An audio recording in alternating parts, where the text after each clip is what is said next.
Hi, how is everyone doing?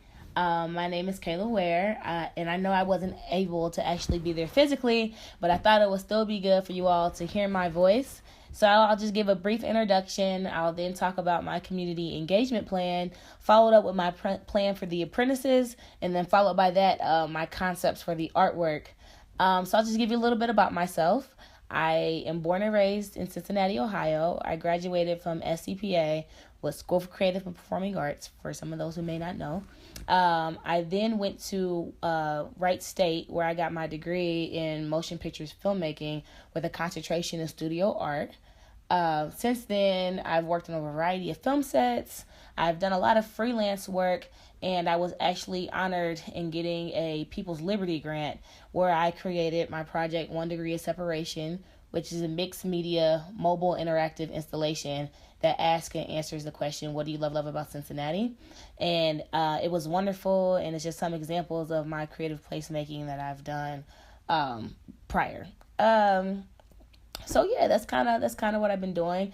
I will say that my style as an artist really focuses on community and creating community through interactive art pieces. So that's kind of where my mind is as far as when I think of creative placemaking, is how can we use this piece of art to ultimately bring people together.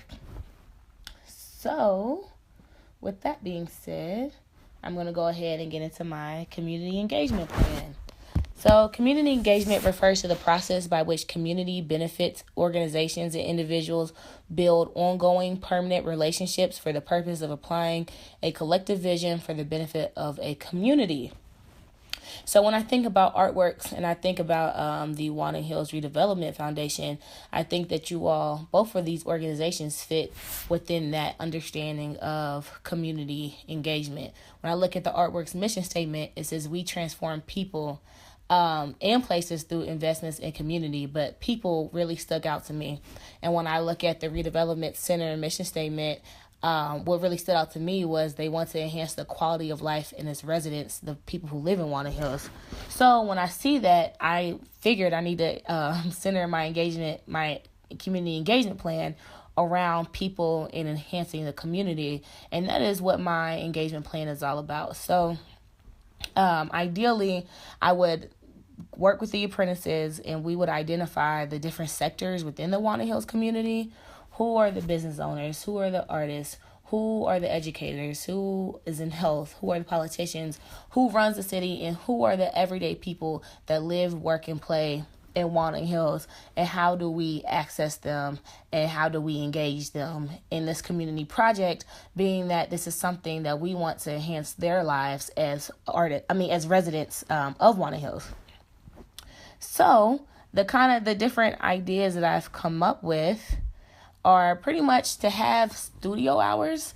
So I know that we're going to have a studio. So my first, plan would be to have open studio hours where we kind of just have open doors. We see who comes in, maybe pull some people off the street, let them know what we're doing. My other course of action, as far as utilizing the studio space, would be to have and invite different organizations, different businesses, different nonprofits into our space. So go to their locations, talk to them, tell them about what we're doing, and ask them if they would like to come into our space where we can give them a small presentation, let them know what we're doing, that we're creating these works of art, and what is something that you feel represents you, or what is something that you feel that you want to see in your community as a long-term resident or somebody who's just moved to Wanted Hills, and then to really gain a diverse understanding of what the residents are looking for. So to use different relationships that Artworks has established and that the Wanted Hills Redevelopment Center Foundation has established, and bring those networks together and have them come inside the studio so we can tell them about all the great things that we have going on, and to get an honest input about what they think about the ideas maybe that we're shaping, or what they want to see, or what they feel like will be effective in their community. My second way of, well, I guess would be my third way of engaging the community, which I think is the most important way, is to get out into the community. I believe that having people come to your space is great, but when you enter somebody else's space, it allows them to be more comfortable and more honest about what they feel about the community and what they want to see and what direction they want to see Wanted Hills going, and how can we take that information and then translate that into the artwork that they want to see.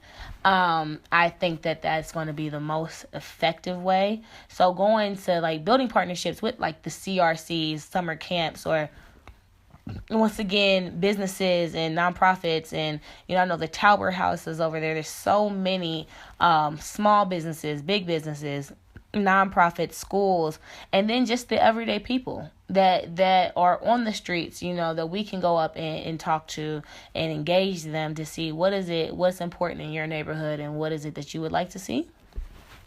And then lastly, like I had said before, just kind of open studio hours where maybe we can have events lined up or different activities lined up for the people who would come through to kind of do some creative, fun thinking ideas on what is it that we want to see and to kind of pull that out of them.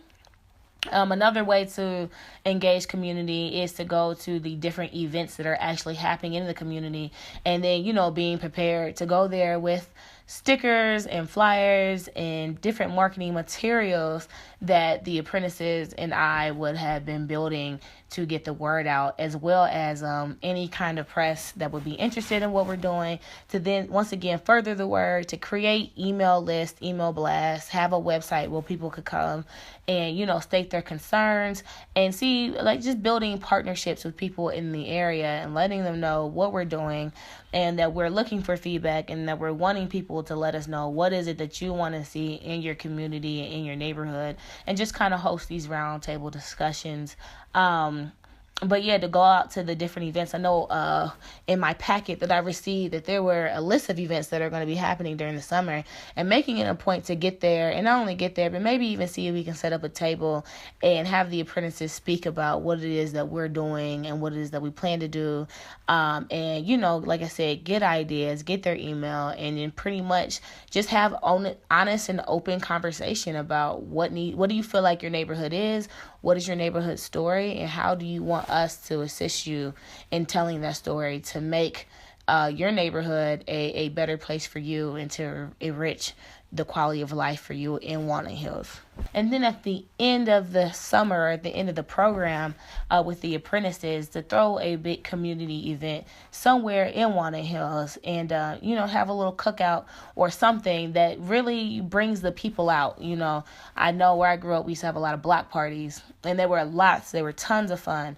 And maybe to have a block party or something that really incorporates the essence of who Walnut Hills is, and while still having artwork, and the apprentices can show all the hard work that they've been doing all summer.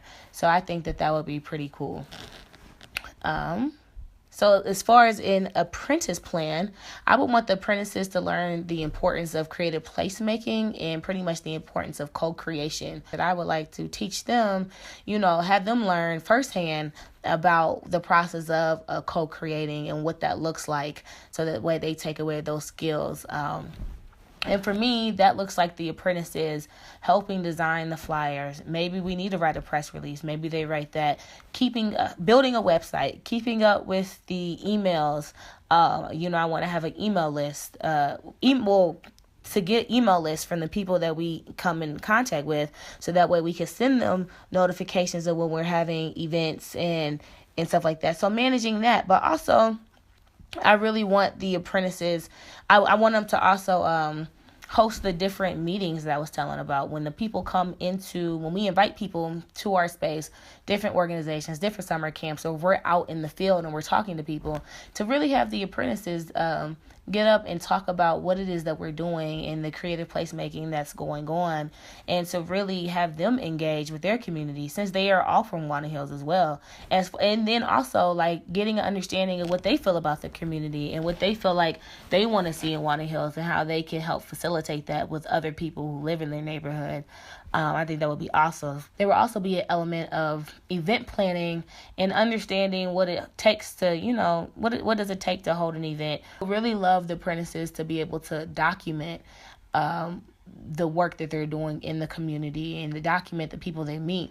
So in my mind, that looks like them coming up with a 2 to 3 or 3 to 5 minute video at the end of the program that pretty much encapsulates their experience walking their neighborhood, getting to know people, getting to meet people that are probably their neighbors that they never met before, and hearing what it is that they feel like is important, and just kind of how, that affects them, and to kind of tell their story of this Wanting Hills redevelopment project that's taking place.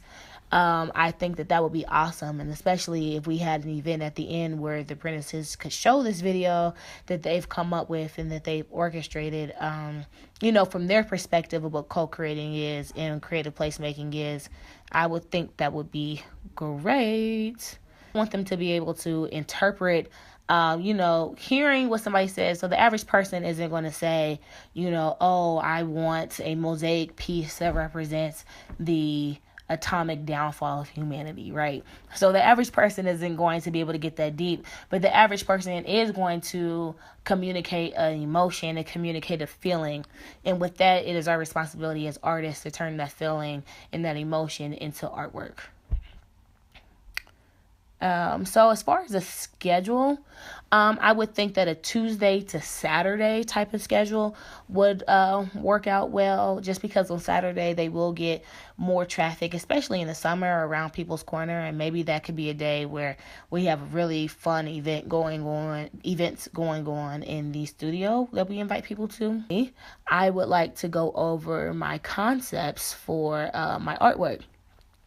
So this is going to be kind of weird because I'll be talking about it, and hopefully as I talk about it, the pictures will come up so that way it makes sense. But when I think about Wanting Hills, I think about such a location with such a rich history. I mean, I think everybody knows about Harriet Beecher Stowe and like how historical that is, but how also Wanting Hills, what had the first African American business district in the city, which is People's Corner. That's kind of like in the past, and I look at the future of Wanting Hills or the present that's happening now, and I see, Mortar, they took up shop in Wanting Hills for a class. I see that Cincy Stories is here, they had their whole story workshop in Wanting Hills. Then it makes me see that the shows that Wanting Hills is moving in a direction towards culture while also still being very much so entrepreneurial mind, in that mindset that it's always been, ever since I can remember. People's Corners always had small businesses, and it was always kind of this hub of Black business, and now it's becoming more of a mixed community. And how do we encourage that without making the old residents feel like they weren't valued before, so now the neighborhood is being valued because different people are moving in, and just kind of having that balance of how can we use art to kind of bridge that gap, from the old to the new. To my first idea, which is the concept of we innovate. So the idea is that there's a big light bulb on the screen. Hopefully you all can see this. And a red background. The wall will be painted red, and the lighting unit is the think and the big light bulb. And this is to really pay homage to all the innovators that have come out of Wanting Hills, paying homage to, being the first Black business district, to having, Harriet Beecher Stowe, to having all this spirit of entrepreneurship that resides in Wanting Hills, and having all these innovators there, and with just simply with the words think. You have a lot of thinkers that have come out of this community, and, the residents should definitely take pride in that. So the idea is that when you're not standing underneath the installation, it's not lit up. Obviously, you still see it, but it's not lit up. But as soon as you walk underneath it, it flashes on with this beautiful blue light that then kind of falls down on the red. But yeah, I just think that it's a major identity of Wanting Hills is being innovative, and I think that piece really pays homage to that innovation. Yeah. So then my next piece is I've entitled it We Reflect. And this is my design. It's pretty much is a series of mirrors. They're different heights and they're different widths, but they're on spindles. So that way they're able to spin, all the mirrors will be able to spin about 180 degrees. And this allows for a very cool perspective. It really plays with the perspective. So all the mirrors could be showing the exact same thing, but they're going to show it in a different way because of the varying heights and the various thickness of the glass. So it creates this illusion as you look at things. My wanting to put it right there in the middle of the street on Gilbert, which may or may not be the best place for it, but the idea for me was I would think it would be cool if you could catch the skyline in the mirror, so you have all these buildings represented in each mirror, which would be pretty tight. But yeah, it's just to really play with perspective. And the last piece I have an illustration for, I named it We Talk. And it's a wall full of envelopes. And it's, I think, a good conversation starter. So there's a young lady named Christina Brown who is a resident of Walnut Hills. And she did a story with Cincy Stories when they were in Walnut Hills. And something that she said that stuck out to me. She said people are around each other, but she said, I want to cultivate a scenario where people live with each other. It'd be cool, to have all of these envelopes. Obviously, the envelopes would have to be weatherproof. So I would want them to be some type of rubber material, so that way they wouldn't wear down or anything, and they're weatherproof. But the envelopes towards the bottom of the building, you would be able to open up the envelope and write notes in the envelope and stick them in there. And then you could also take notes out and read them and keep them with you. It's kind of like a way to have a big pen pal. So Walnut Hills could be engaging in this pen pal activity of, I read a note, I write a note, I take a note, I write a note, or you know what I mean? Or get the people living together and not just around each other, to get to know your neighbor in a more intimate environment. And lastly, from watching her interview, something that really stuck with me was she said, we are Walnut Hills. And she said it with so much pride. And she was like, I don't want to be the new OTR. I don't want to be this neighborhood. I don't want to be that neighborhood. We are Walnut Hills.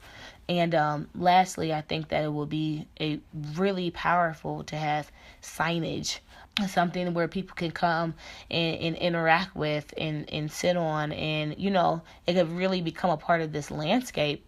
Similarly to the signage that's in Small Park that says, let us hear the Queen City sing. That is my presentation. I hope you all enjoyed it. Thank you for letting me talk your ear off. And hopefully that was able to answer any questions that you may have. Thank you, and have a nice evening, good morning, or night, depending on when you all are having this meeting. Okay, bye.